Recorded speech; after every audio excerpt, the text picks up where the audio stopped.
Hey everybody, what's up? OCD Mikey, Hi-Fi Guy here, reporting to you from Bel Air, California, otherwise known as Hollywood, on this side, the good side of Hollywood. And I had a great day today, really enjoyed Los Angeles, and boy, is it a different vibe than San Francisco. It's really crazy. I forgot how different it is between LA and North California, Northern Cal, the Bay Area and Los Angeles, two totally different things. Again, dug into some killer food today. It was brilliant. But what I wanted to bring to you guys today was to teach you a little bit about bi-amping, bi-wiring. What does it all mean? Why is it important? I was having this conversation with somebody, and so many of these things that I just expect people know that I just think I don't have to explain it, but sometimes it helps people when I do explain it, because it is a kind of a foreign concept. Okay, so the first thing we're going to talk about is bi-wiring. Okay, so what is bi-wiring? Bi-wiring, first of all, you do only with the speaker. You can only do it with the speaker that has 4 binding posts on the back. Typical speakers have 2 binding posts. That means you have 2 wires, a red and a black or whatever, that go all the way over to the amp, and they connect red and black. You have one run, a dual run, and it's actually signal and return. That's how it works. It's a circuit, okay? So you've got red and black. You can think of it as positive and negative if that helps you understand better. Bi-amping, on a bi-amp speaker, it means you have 4 binding posts. And what that means is there's 2 for the highs and 2 for the lows.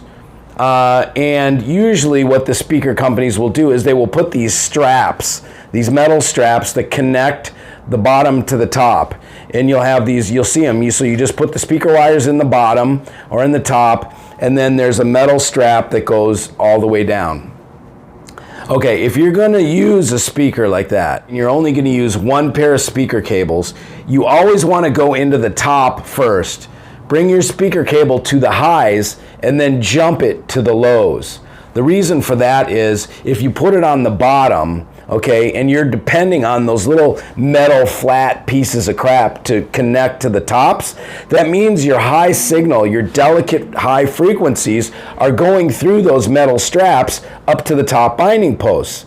Okay, so you don't want your delicate highs going through those metal straps. If anything, you bring the speaker cable to the top, and then you have the lows go through that metal strap to the bottom. Okay, so it will be different. You put them on the bottom, you put them on the top, it's going to be different. I've gone to people's houses. One guy had TAD reference monitors. He had them going into the bottom with a metal thing going up to the top. They said, I just changed them up to the top instantly. He was like, oh my God, are you kidding me? Really? These are the little things that experience tells you, and you know when you go do a tuning. These are the things that people don't know unless somebody like me tells you, like I'm doing right now. So you put them in the top and you jump them down to the bottom, if anything. Now, a better way to do it is to bi-wire those speakers. That means you take 2 pairs of speaker cables.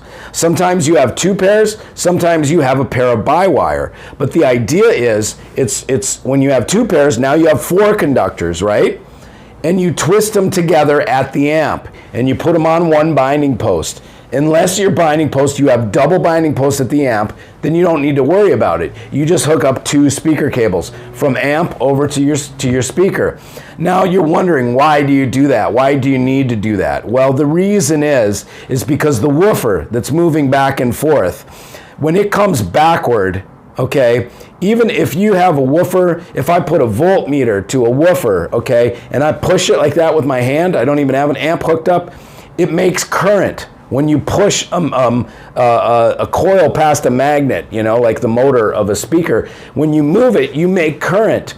So that is called back EMF. When you are powering a speaker and you're pushing it forward, when it comes backward, it sends current backwards down the cables to the amplifier. Okay, if you split the cables into 2 and you've got the high cables and the low cables, that back EMF that comes off the woofer is going to stay contained within the woofer cable and not mess with the delicate highs that are contained in the tweeter cable or the highs cable. So it helps you to contain the back EMF.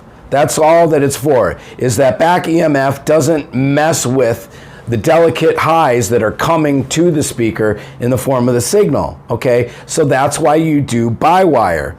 Now, the next step is called bi-amplification. That's where you actually have two amplifier channels, one powering the highs, one powering the lows at the speaker.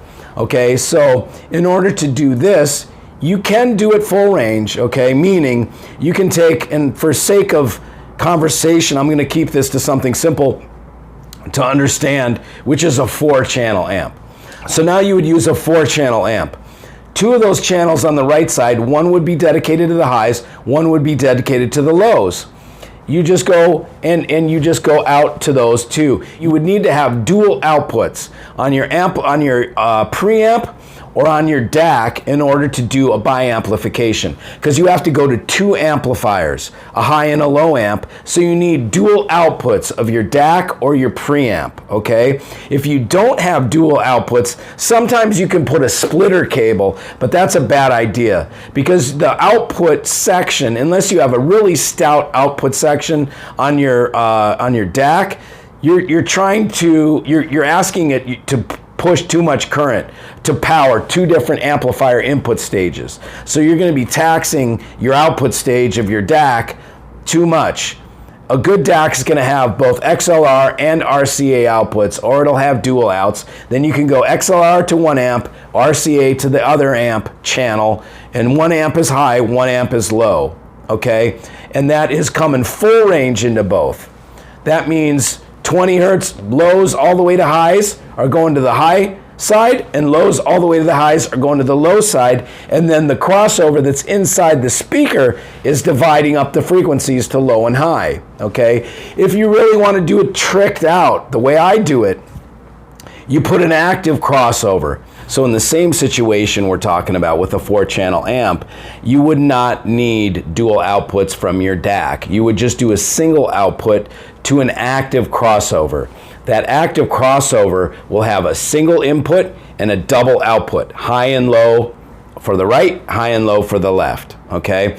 And then you go to your high and low amps, your two channels, say the right side, high and low, and that means the crossover that's active crossover will only send the low frequency to the low channel and only send the high frequency to the high channel. So it's a much more efficient way of powering your speakers and using the amplifiers, because one amp channel is only going to do low, the other amp channel is only going to do high. So you're not wasting them by bleeding them off in the passive crossover inside the speaker.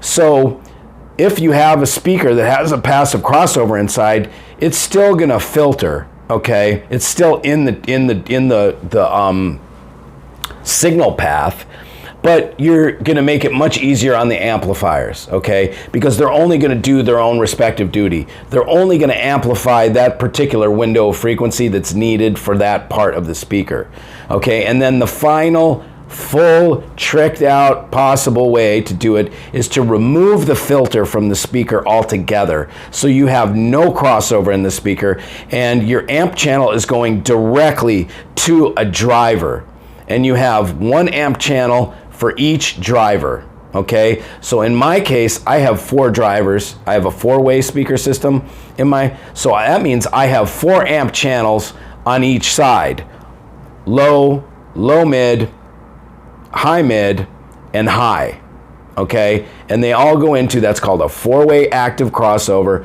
So I got left and right input to the active crossover, and then 4 right channel outs and 4 left channel outs. And they go to 4 different amp channels, one powering each driver, one powering the tweeter, one powering the mid, one powering the woofer, one powering the sub. Okay, and that's a 4-way. You could have a 3-way speaker, you could have a 2-way, in which case your active crossover needs to be much simpler. Just a 2-way active crossover is all you need for a 2-way speaker. By getting the filter out of the speaker, you are removing any of the anomalies that happen from having a passive filter. Passive crossovers in speakers suck.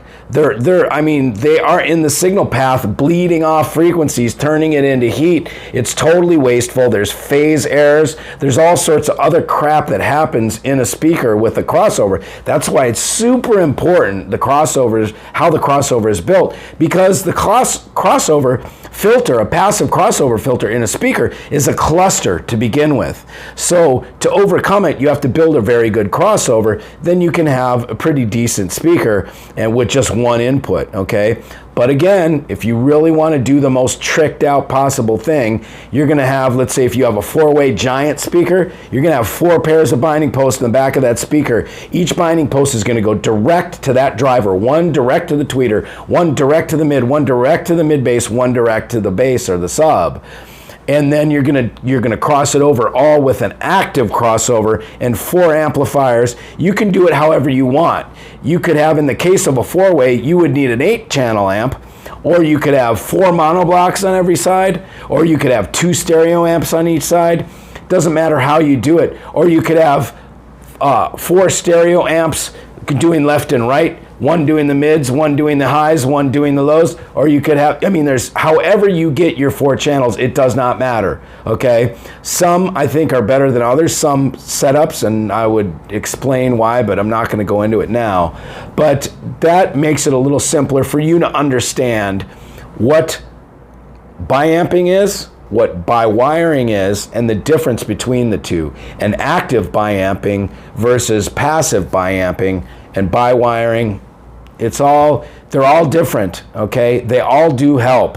The worst possible way is to run 1 pair of speaker cables over to your speakers and have that second pair of binding posts with a metal strap in between. Get rid of that. If you have that, get rid of it. Get a second pair of speaker cables and power the tops. And if you only have 2 outputs on the back of the amp, twist those speaker cables together and put them into the 2 binding posts and then divide them out. If you have 4 outputs on your amp, you got a pretty good amp. And you just run 2 pairs of speaker cables and you're fine. So definitely don't run them through that metal strap. But I just wanted to take a second. To me, this is total elementary. I expect that everybody knows it, but I know people don't totally know it. So I thought I would take a second to explain. Mikey, over and out, reporting to you from Hollywood, California. Thanks again. See you.